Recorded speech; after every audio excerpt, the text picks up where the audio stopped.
अभी हाल ही में केंद्र सरकार ने मनरेगा की जगह पर बीबी जी राम जी योजना लाई है।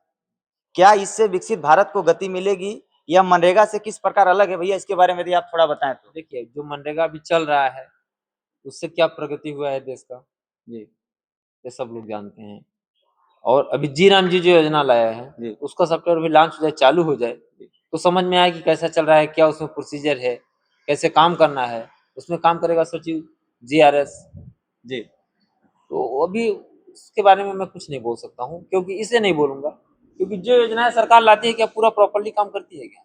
नहीं कर पा रही है ना, ये तो आप भी समझ रहे हैं। ये बताइए, मनरेगा की मजदूरी उन्होंने कितना किया है? पहले 204 था, 254 हो गया है, 60 हो जाए। या 260 300 में कोई मजदूर काम कर रहा है? ये तो संभव नहीं है भैया। तो फिर हमें कहने का मतलब, जो मजदूरी रेट है वो गवर्नमेंट की गाइडलाइन में होनी चाहिए, और गवर्नमेंट को, स्टेट गवर्नमेंट को, सेंट्रल गवर्नमेंट को, स्टेट गवर्नमेंट को देना चाहिए, तो मजदूर मिलेंगे गांव में काम करने के लिए। अगर आपके पास ये सुविधाएं नहीं है तो मनरेगा जी राम जी बंद कर देना। सही बात। उसके एवज में बजट दे पंचायत को, ताकि कुछ अच्छा काम हो सके। वो तो अडानी फाउंडेशन को मैं बहुत बहुत धन्यवाद करता हूँ, उन्होंने मेरे गांव में काफी सपोर्ट किया जी, तब जाके मैंने काम कर पाया इन सारी चीजों को लेके। साल का बजट 15-20 लाख रुपए में क्या काम कर सकता है सरपंच? सही बात। 400 मीटर रोड बनाएगा, पैसा खत्म। उस 10 प्रकार के बजट होते हैं, टाइट, अनटाइट, स्वच्छता, पेयजल, ये सारी चीजें होती हैं उसमें। इसलिए सरकार को ये सब फालतू की चीजें जो योजनाएं डाले हैं, जी राम जी, मनरेगा, जी राम जी मनरेगा चलने वाला नहीं है, क्योंकि कॉर्पोरेट सेक्टर बहुत हावी हो चुका है जी। सीधे उस बजट को उठा के पंचायती राज बजट में डाल दिया जाए, जो अब मनरेगा का दे रहे हैं, और उसको अधिकार दिया जाए सरपंच को कि आप रोड बना सकते हो, नाली बना सकते हो, ये सारी चीजें, तालाब बना सकते हो जी। तो ज्यादातर आसानी होगा पंचायत में काम करने का। आज मजदूर ढूंढने पे भी नहीं मिलता है। 2800-300 में मजदूर कहाँ मिलेंगे? कंपनी 500 दे रही है, बाजू में कंपनी है, जाएंगे 4 घंटे काम करेंगे, आ जाएंगे। हम पंचायत में काम करवाएंगे तो 8 घंटे तो काम करवाएंगे, कौन करेगा बताओ? ये सारी चीजें हैं। तो जैसे कि भैया का कहना है कि अगर एक तरह से देखा भी जाए तो वर्तमान जो सरकार है, इस सरकार में केवल ज्यादातर हमें देखने को मिलता है कि केवल पुरानी योजनाओं का केवल नया नामकरण ही हो रहा है। बाकी जैसे योजना पहले संचालित हो रही थी वैसे ही आज भी हो रही है। तो भैया का कहना है कि इसमें बहुत अभी भी सुधार की आवश्यकता है। कि जैसे कि गांव में क्या है कि जब ग्राम सभा होते हैं, हर एक गांव में ग्राम सभा होता है, तो मैं अपने गांव को भैया मैं अनुभव बता रहा हूँ, क्योंकि मैं आपके गांव में ग्राम सभा में तो मैं उपस्थित हुआ नहीं, पहुंचा नहीं हूँ। बट मेरे गांव में क्या है कि ग्राम सभा में ना 20 वार्ड है मेरे गांव में टोटल। उन 20 वार्डों में आप मान लीजिए कि 4-5 पंच ऐसे होंगे कि जो ग्राम सभा का मायने समझते हैं, मतलब समझते हैं, उनमें इंटरेस्ट लेते हैं। बाकी के पंचों को ग्राम सभा से कोई मतलब नहीं है। तो क्या आपके पंचायत में जो जितने भी पंच होंगे, वार्ड मेंबर होंगे, तो क्या ग्राम सभा में इंटरेस्ट रखते हैं, उसके मतलब शामिल होते हैं ग्राम सभा में? स्पेशली मैं बुलाता हूँ, इसके बारे में थोड़ा सा भैया मैं मेरे व्यूअर्स को आप जरूर कहें। मैं स्पेशली बुलाता हूँ। ऐसा मेरे यहाँ पंचायत में कोई कार्यक्रम या किसी योजना की बैठक हो या ग्राम सभा हो, स्पेशल ग्रुप में डालता हूँ और सारे पंचों से मैं बात करके बुलाता हूँ। ऐसा कोई कार्यक्रम नहीं होगा जिसमें मैं अपने पंचों को ना फोन किया हूँ। और मेरा पंच ऐसा नहीं है कि बोल दे कि मुझे फोन नहीं करते। किसी कार्यक्रम में मैं स्वयं फोन करता हूँ अपने पंचों को, क्योंकि जितनी मेरी प्राथमिकता है उतना उनकी भी प्राथमिकता है। और वो ग्राम सभा में पहुंचते भी हैं? आते भी हैं, क्योंकि जनता ने वोट मुझे भी दिया है, उनको भी दिया है। बिल्कुल, दोनों का बराबरी का हक है उनका। तो आते हैं, उनके वार्ड की जो समस्या होती है हम उस पर खरा उतरते हैं, काम भी करते हैं, किए भी हैं। अब जाके हमारे वार्ड मेंबरों से बात भी कर सकते हैं। जो अभी तो मैं अपने पंचायत में, अभी अगर उसे देखा जाए, लगभग 14-15 करोड़ का काम हुआ है जी। PWD से 6 करोड़ का काम चल रहा है। कहीं ना कहीं मैंने बहुत मेहनत किया था। काफ़ी मेहनत करने के बाद PWD से मैंने मिला, विधायक जी से मिला, कलेक्टर साहब से मिला, PWD के डिपार्टमेंट से मिलके NCL CSR का भी बजट मेरे पंचायत में आया है। एक पुल का निर्माण हो रहा है 2.5 करोड़ का जी, और 4 किलोमीटर रोड है PWD से, 24 फीट कंक्रीट है उसमें, 6 मीटर की रोड बन रही है, बन भी गई है, लगभग तैयार हो गई है। तो काम हुआ है, ऐसा नहीं काम नहीं हुआ है। और पंचों की बहुत बड़ी भूमिका रही हमारे यहाँ, उन्होंने काफी सपोर्ट किया है। जहाँ जहाँ पे काम चल रहा है, जो जिस वार्ड में हो रहा है, उस वार्ड का मेंबर उस पर ध्यान भी दे रहा है, सहयोग भी कर रहे हैं, तभी जाके काम हो पा रहा है। बिना उनके सहयोग का कैसे काम होगा? जैसा कि भैया का कहना है कि इनके पंचायत के जितने भी वार्ड मेंबर हैं वो सब एक्टिव हैं। और मेरे इस वीडियो को अगर अधिक जितने भी पंचायतों के वार्ड मेंबर देख रहे हो, सरपंच देख रहे हो, तो उन्हें भी पंचों को उतना जो है कि एक्सपोज़र देना चाहिए, उतनी वैल्यू देनी चाहिए, जितना कि भैया अपने पंचायत में पंचों को वैल्यू दे रहे हैं। क्योंकि आज ज़्यादा देखने को मिलता है कि पंच को ये लगता है कि सरपंच है, मैंने मुझे कुछ समझ ही नहीं रहा है। तो मैं ये कहना चाहूँगा कि जितने भी सरपंच देख रहे हैं इस वीडियो को, तो अपने पंचों को जो है कि रिस्पेक्ट दें, वो स्टेटस दें, क्योंकि वार्ड की जिम्मेदारी एक पंच ही संभाल सकता है उस चीज को। बहुत पंचायत के सरपंचों के द्वारा यह सुनने को मिलता है कि उनके पास पंचायत में काम कराने के लिए फंड नहीं है। ऐसे में आप किस प्रकार फंड की व्यवस्था करते हैं, ये थोड़ा सा बता दीजिए। देखिए, जो सरपंच बोल रहे हैं वो बहुत सही चीजें बोल रहे हैं। हाँ, रियल बात है, स्टेट गवर्नमेंट ने बजट नहीं दे पा रहा है पंचायत में काम करने के लिए, अच्छा, क्योंकि अब स्टेट गवर्नमेंट को चाहिए वोट। अभी भारतीय जनता पार्टी की सरकार है, बिल्कुल। वो वोट बैंक की राजनीति करते हैं। कोई भी पार्टी होगी, चाहे कांग्रेस की होगी चाहे बीजेपी की होगी, जी, जी। ये सब वोट बैंक की राजनीति करते हैं। जनता को स्वयं लाभ दे रहे हैं, पैसा क्यों देंगे काम करने के लिए? सही बात और पैसा उतने ही देते हैं वो लोग। 15-20 लाख बोलते हैं, 15-20 लाख साल का बजट आता है, और 15-20 लाख में आप गांव का कितना बड़ा विकास कर सकते हैं? मुझे क्या कर लेंगे आप? सही बात। एक 400 मीटर की रोड बनाइए, 12 लाख खत्म। अब 400 मीटर रोड में क्या 5 किलोमीटर, 6 किलोमीटर, 8 किलोमीटर? मेरा पंचायत तो 10 किलोमीटर का है। अब 400 मीटर रोड बनाने से 10 किलोमीटर का विकास हो जाएगा क्या? नहीं हो पाएगा। नहीं हो पाएगा ना। तो समझिए इस बात को। देखिए, बजट की तो समस्या है, इसमें कोई शक नहीं है।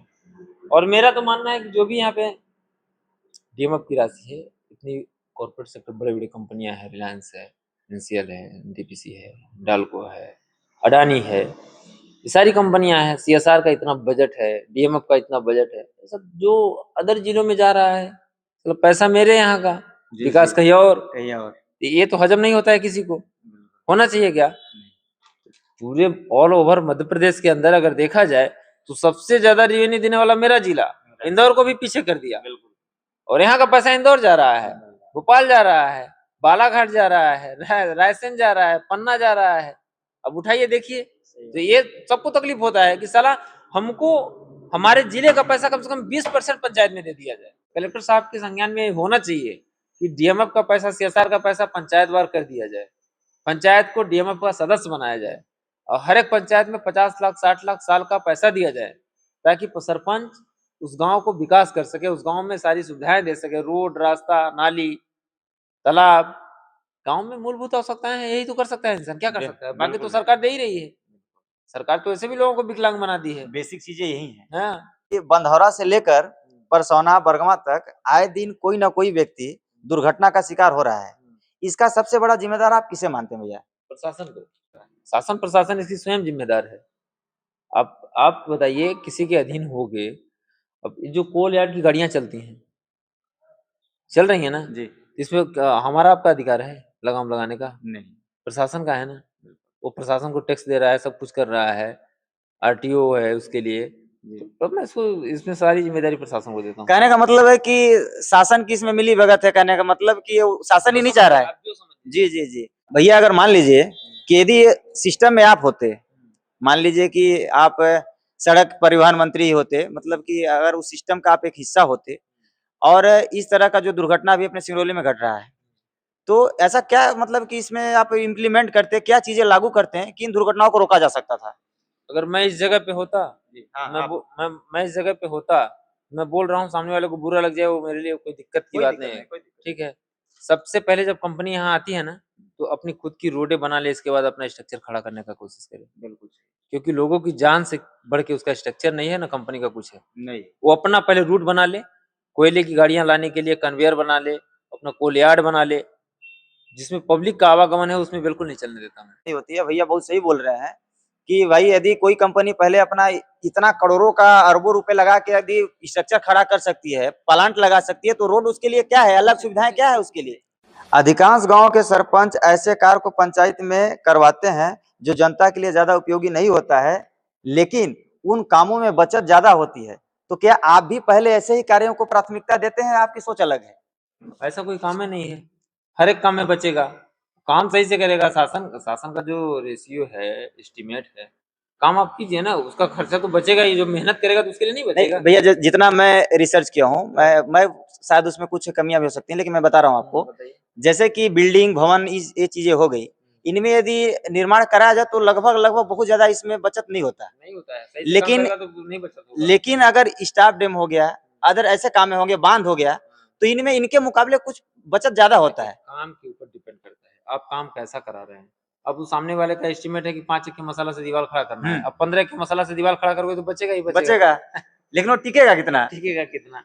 तो काम के ऊपर डिपेंड करता है कि कैसा काम होना चाहिए और कैसा काम करा रहा है, उस व्यक्ति के ऊपर डिपेंड है। अब वहाँ का सबसे जिम्मेवार पर्सन कौन है? सचिव। सचिव है, तो उसकी निगरानी में होनी चाहिए, और सचिव के ऊपर जिला पंचायत, जनपद पंचायत है। अगर वहाँ बैठे लोग इन चीजों को नहीं देख पा रहे हैं, भैया सचिव का क्या कहिएगा, बहुत ऐसे ही पंचायत होंगी जहाँ पे सचिव जो है कि निष्पक्ष होके स्वतंत्र होके कार्य कर पा रहे हैं, नहीं तो सरपंच के दबाव में ही सरपंच अपने इशारों पे ही नचा रहे हैं सचिवों को बहुत सी पंचायतों में। अब आप तो लोग आप ऐसा बोल रहे हैं कि सरपंच अपने इशारे से सचिव नहीं, बन रहे हैं। अब बहुत लोग ऐसे बोलते हैं कि सचिव अपने हिसाब से सरपंच को नहीं नहीं, चला रहा है। हर पंचायत का अलग अलग हो अलग-अलग सकता है। है, लेकिन कई पंचायतों में मुझे ऐसा सुनने को और देखने को मिलता है कि मतलब कि सचिव के इशारे पे सरपंच चल रहा है, कहीं तो सरपंच के इशारे पे सचिव चल रहा है। मेरे मेरे भैया कहने का मतलब ये था कि आप पहले उस कार्य को प्राथमिकता दें जो कि जनता के लिए मतलब कि इम्पोर्टेंट हो, पहली प्राथमिकता क्यों होनी चाहिए। पहले वही होना चाहिए। बाकी तो गांव में जितने भी कार्य हो रहे हैं तो विकास के ही कार्य हो रहे हैं। एक भी स्टाफ डैम नहीं बनाया। हाँ, ये आप बताइए कि आपने क्यों नहीं बनवाया स्टाफ डैम? क्यों, काहे, क्या जरूरत है? हाँ, मेरे कहने का तात्पर्य भैया बस यही था स्टाफ डैम बनाने का मतलब क्या है, मुझे बताइए। कि भाई आपके नजर में लगता हो कि गांव के लिए कितना इम्पोर्टेंस है। स्टाफ डैम कैसे बनाएंगे हम? उसमें मनरेगा 60% कर दिया, 40% आपको क्या कहते हैं ये कर दिया, मजदूरी उसमें 60% है, 40% मटेरियल का है, कैसे काम होगा? बिल्कुल, काम कैसे होगा मुझे बताओ आप। फ्रेश बजट का देंगे नहीं ये लोग, देंगे मनरेगा से। मनरेगा का पैसा 6 महीने साल भर में आता है, 1 साल में। फिर कैसे? और किसके पास इतना पैसा पड़ा है कि 10 लाख रुपए फंसा के अपना कोई काम करे? नहीं फंसा पाएगा। तो पहले जो पैसा, वो फाउंडेशन जो सरकार ने बना के रखा है बहुत गलत किया है। गांव के बहुत सारे विकास कार्य रुक जा रहे हैं, फाउंडेशन को तोड़ दिया जाए। और मैंने मेरे 4 साल के कार्यकाल में मैं कभी विधायक के पास कोई बजट मांगने नहीं गया हूँ, आप उठा के देख लेना। बिल्कुल बिल्कुल। मैंने एक बार मैंने गया किसी के माध्यम से, उनका बहुत प्रेशर था कि चलिए चलिए जी जी, विधायक जी के पास चलिए, देंगे बजट देंगे बजट। गया मैंने उनके साथ, मैंने अपने मुंह से कभी नहीं बोला कि विधायक जी मुझे बजट दीजिए। सामने वाला व्यक्ति विधायक जी बोल दिए कि मेरे पास बजट नहीं है, खत्म हो गया है। और मैंने 1 रुपए का विधायक से बजट नहीं लिया, और मेरे गांव में आके विधायक जी खुद काम देख लें, ये किसी पंचायत से कम काम हुआ है क्या? तो कुछ ऐसी चीजें हैं कि जो पर्दे के पीछे भी रहनी चाहिए, मैं उजागर नहीं कर सकता इन चीजों को, मगर समय और परिस्थिति को देख के काम करना चाहिए। अगर मैं सरपंच बना हूँ तो पक्ष का भी हूँ, विपक्ष का भी हूँ। बिल्कुल, इसमें जब मुझे वोट दिया है या नहीं दिया है, सही बात, दोनों के हम सरपंच हैं, तो उस नजरिया से माननीय जी को चलना चाहिए। अब लोग उनकी मानसिकता को भड़का रहे हैं, उनको जो भी जैसा है भी है वो चल रहे हैं, वो चीजें ठीक नहीं है, क्योंकि है तो जनता के ही नहीं। बिल्कुल बिल्कुल। अगर उनको जनता चुन के विधायक बनाई है तो हमको भी जनता चुन के सरपंच ना बनाई है, कोई शक नहीं। हमको कोई ऊपर से पद तो दिया नहीं है। तो जितना अधिकार मेरे पास भी जनता का है, उतना अधिकार उनके पास भी है। अब भैया थोड़ा सा और मैं अब कंट्रोवर्शियल एक सवाल और आपसे दाग रहा हूँ। जैसा कि बंधौरा पुलिस चौकी में पदस्थ प्रियंका मिश्रा, तो उनसे भैया आप लोगों की क्या अनबन हो गई थी, थोड़ा इस बारे में यदि आप संक्षेप में यदि कहें तो। देखिए क्या होता है कि जो शासन प्रशासन को निष्पक्ष होकर काम करना चाहिए, बिल्कुल, किसी के दबाव में नहीं। अब उनको कुछ क्या कह सकते हैं, हमारे विपक्ष की जो मेरा विपक्ष है लोगों का नुकसान करना चाहता था, उस हिसाब से वो काम करती थी। तो मैंने 1-2 बार उनको समझाया, मैडम ऐसा है कि आप सबके लिए हैं, जन सेवा करने आई हैं, देश हित में काम कीजिए आप। बिल्कुल, अब गवर्नमेंट सर्वेंट हैं, जितना अधिकार आपके पास मेरा है लड़ने का, उतना एक आम पब्लिक का भी है। सही बात। उन चीजों को लेके मेरी उनसे बहस हुई, तो उन्होंने बोल दी हो कि अवैध कारोबार चलवा रही थी। मैंने बोला कि इस पे लगाम लगाइए। इसी बेस पे मैंने बोला कि फिर ठीक है, मैंने उनका विरोध किया, फिर उनका ट्रांसफर हो गया। जी, नहीं आपका कहना सही है कि यदि कोई भी सरकारी महकमा हो, वो अपने जिम्मेदारी को बखूबी समझे। किसी एक पक्ष का अगर वो कहा जाए कि अगर चापलूसी करने लगे, एक पक्ष की अगर आवाज बन जाए, तो वो ठीक नहीं है ना, वो तो गलत है ना। कौन सी जनसेवा कर रहे हैं, वो जनसेवा नहीं कहा जाएगा ना। है कि कोई युवा जिसकी आंखों में अपने गांव के लिए कुछ करने का सपना हो, वह सरपंच बनना चाह रहा हो। जैसे बहुत सारे युवाओं का आप जैसे लोग जब युवा गांव में आए, सरपंच बने, तो बहुत लोगों के भैया आप लोग प्रेरणा भी हैं, क्योंकि इसके बाद नहीं तो पहले तो बहुत सारे लोग इस चीज को सोच भी नहीं पाते थे। बड़े बड़े तुर्रम खान चुनाव में आते थे, उन्हीं का डंका बजता था, किसी न किसी तरह चुनाव ले जाते थे, 5 साल रहते थे वही लोग। आप ही नहीं, बहुत सारे हमारे सिंगरौली बेल्ट में बहुत सारे युवा और भी बने होंगे। तो उन सबको देख करके अब जो युवा आने वाले, क्योंकि 1-1.5 साल चुनाव और बचा है, पंचायत चुनाव मध्य प्रदेश में, तो जो युवा मतलब की तैयारी कर रहे हैं, कहीं ना कहीं उनकी मंशा है कि हम भी जो है कि अपने गांव का प्रतिनिधित्व करें। तो कहने का मतलब कि उनके लिए आप क्या ऐसा मतलब कि फार्मूला देना चाहेंगे कि क्या करे वो? हमारे तरफ से उनकी बहुत बहुत बहुत शुभकामनाएं हैं जी, अग्रिम शुभकामनाएं हैं कि वो आगे आए, क्षेत्र में काम करें। और देखिए, किसी को हम ये नहीं कह सकते कि आप किस तरह की राजनीति करो। अगर जो इंसान उस फील्ड में उतर रहा है तो सोचिए उसके पास कुछ ना कुछ अनुभव होगा तभी उतर रहा है वो। बिना अनुभव का तो कोई आएगा नहीं। उसकी कुछ ना कुछ एम होगा, सोच होगा कि मैं ऐसा काम करूंगा, ऐसा करूंगा। तो हमारे लिए उनके लिए अग्रिम शुभकामनाएं हैं। वो आए, देश हित में काम करें, जनता की सेवा करें। जैसा कि भैया का मतलब कहना है कि यदि आप सोच रखते हैं तो कहने का मतलब है कि इस फील्ड में आप आए, जो है कि अनुभव अगर आपके पास है या नहीं है, क्योंकि जो फील्ड में इंसान उतरने के बाद ही सीखता है। जो भी चुनौतियां आ रही हैं, जो भी संघर्ष आ रहे हैं, उनका आप सामना करें। बहुत सही। अब भैया मैं थोड़ा सा एक सवाल और बच रहा है बस। अगले 1 साल में पंचायत में कुछ महत्वपूर्ण प्रोजेक्ट के बारे में आप बताइए कि अब क्योंकि 1 साल तो बचा है चुनाव का, तो आपका अब ड्रीम प्रोजेक्ट क्या रह गया है? वैसे 4 साल आपने तो बहुत सारे काम किए, जाहिर सी बात है। प्रोजेक्ट रह गया है कि इस क्षेत्र में कोई इंग्लिश मीडियम अच्छे विद्यालय नहीं। अच्छा। जैसे डीएवी हो गया, डीपॉल हो गया, गवर्नमेंट हो गया, इस तरह की संस्थाएं इस क्षेत्र में नहीं है। 25-30 किलोमीटर के दायरे में नहीं है। तो ये प्रयास रहेगा आपका। डायरेक्ट बैठन है और यहाँ से जो बच्चे जाते हैं बैठन, हर कोई चाहता है कि मेरा बच्चा अच्छे विद्यालय में पढ़े। बिल्कुल चाहता नहीं चाहता है, चाहे वो कैसे भी कमा के पढ़ाए। सही बात है। चाहता है कि मेरा बच्चा आगे बढ़ेगा, अच्छे विद्यालय में पढ़े, अच्छा कंपटीशन क्वालिफाई करे। मेरा पूरा प्रयास है कि मैं एक डीएवी विद्यालय अपने ही पंचायत में जी पूरा कोशिश चल रहा है, उसको लाऊंगा और इस 10-15 किलोमीटर एरिया को डेवलप करेगा विद्यालय। जिस तरह से हॉस्पिटल आया तो 100 किलोमीटर एरिया डेवलप होगा मेरा जी। अब स्कूल आ जाएगी तो 20 किलोमीटर एरिया डेवलप हो ही जाएगा। तो 1 क्लास से लेकर 12 तक का मेरा पूरा प्रयास है कि एक डीएवी विद्यालय मेरे गाँव में आए। उसका मैं प्रोसेस भी कर चुका हूँ और मेहनत कर रहा हूँ उसके पीछे। और जितना जल्दी हो सके, हमें लग रहा है अक्टूबर, नवंबर या जनवरी के पहले, 2027 के पहले मैं उस चीज़ को हासिल कर लूँगा। आप सबका सहयोग, गाँव का सहयोग रहेगा। बिल्कुल भैया। तो वो चीज़ें मैं हासिल कर लूँगा और जल्द वो भी काम स्टार्ट हो जाएगा। आई होप, मैं तो चाहूंगा कि अगर इस तरह का अगर स्कूल खुल जाए तो एक केवल एक गांव के लिए नहीं, सबके लिए, कई गांवों के लिए इसमें व्यक्तिगत कभी अपने गांव के लिए जो एक बड़ा काम हॉस्पिटल है, मैं अपने गांव के लिए व्यक्तिगत किया। नहीं बिल्कुल, मैं तो सोचा हूँ ना कि 20-25-50 किलोमीटर के एरिया के कई लोगों गांव का लाभान्वित होंगे। उसी तरह से 15-20 किलोमीटर का एरिया तो कवर करेगा विद्यालय आएगी तो। बिल्कुल करेगा। अब बस जल्दी से थोड़ा सा 2-3 क्वेश्चन मैं रैपिड फायर खेलूंगा, थोड़ा सा बस शॉर्ट में आपको जवाब देना है। मेरा पहला सवाल है कि अगर आपको एक दिन के लिए प्रधानमंत्री बना दिया जाए तो आप क्या करेंगे? देखिए, देश की अर्थव्यवस्था इतनी बिगड़ चुकी है, एक दिन में प्रधानमंत्री बन के कोई कुछ नहीं कर पाएगा। अगर मान लीजिए 1-2 नियम अगर पलटना हो या उसको हटाना हो या उसमें इम्प्लीमेंट करना हो, लागू करना हो, तो कोई 1-2 आप नाम बता सकते हैं। जो देश में सबसे पहले जो हो रहा है ना, ये महंगाई, उसको सबसे पहले कम किया जाएगा। ठीक है भैया, बिल्कुल। भैया का कहना है कि यदि मान लीजिए कि उदाहरण के तौर पे यदि देश का प्रधानमंत्री बनते हैं तो ये महंगाई को कंट्रोल कर सकते हैं। क्योंकि अब मेरा अगला सवाल है, आपका सरपंच के चुनाव में भैया लगभग कितना पैसा खर्चा हुआ होगा? मेरा कोई पैसा खर्च नहीं है, जनता का सपोर्ट है। जनता ने मुझे बनाया है जी, और जनता का जनादेश मैंने स्वीकार किया है। तो भैया कैसे कैसे चुनाव लेंगे? बहुत पंचायत में तो 55 लाख, 10 लाख सरपंच पैसा खर्चा करके सरपंच बने हैं। आप बहुत सस्ते में निपटा लिए। तो पैसा खर्च होता है और पब्लिक ने अपना खुद इन्वेस्टमेंट किया है हमारे लिए। फिर भी वो खर्च हुआ है भाई। बैलेट पोस्टर, फलाना ढिकाना, जो मेरे साथ लोग प्रचार कर रहे थे, उनको खाने पीने की व्यवस्था, रहने चलने की, ये सारी चीजें लगती हैं जो जेन्युइन है, वो खर्च हुआ है। और अब जो है कि अब फाइनल सवाल है एक मेरा, ठीक है? अब रैला पंचायत के तो सरपंच आप ही हैं, ठीक है, लेकिन भैया घर का सरपंच कौन है, आप या भाभी जी? घर में किसकी चलती है? घर में मेरी चलेगी। आपकी ही चलती है? बिल्कुल चलेगी। सही बात है। चलिए भैया, आपने अपना कीमती समय दिया, इसके लिए आपका बहुत बहुत धन्यवाद। आपके चैनल को और जितने दर्शक देख रहे हैं, आप सभी को ढेर सारी बधाइयाँ, शुभकामनाएं हमारे तरफ से बहुत बहुत धन्यवाद। अब जो सुन रहे हैं, जहाँ कहीं मेरे से गलतियाँ होंगी, जरूर उस कमेंट बॉक्स में बताएं कि आपने ये चीजें गलत बोला है, ताकि मैं उसको सुधार कर सकूं। धन्यवाद भैया।